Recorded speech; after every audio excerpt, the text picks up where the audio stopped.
எனக்கு மட்டும் ஏன் இவ்வளவு பாடுகள் அப்படின்னு சொல்லி நிறைய டைம் நம்ம குழம்பி இருப்போம், கர்த்தரை பாட்டு அதிகமா கேள்வி கேட்டிருப்போம்.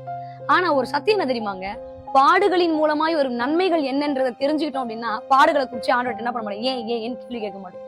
அது என்ன நன்மைகள் தான் பார்க்க.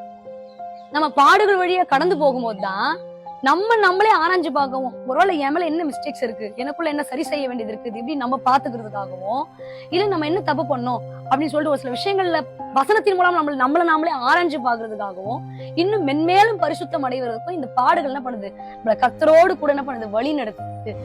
நம் பலத்தை நம்பாம தேவன் மேல சாஞ்சிருக்க பாருங்க. அந்த பாடுகள் வரும்போது திடீர்னு அந்த பிரசன்னத்தை வந்து நம்ம என்ன பண்ணுவோம், ஆண்டவருடைய சமூகத்துக்காவது போயிடலாமா, அவரோடு கூட உட்காரலாமான்னு சொல்லிட்டு ஒரு எண்ணத்தை ஆவியானவர் கொடுப்பாரு பாருங்க.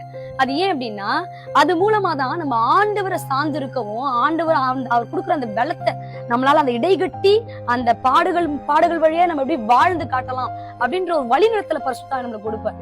அதுக்கு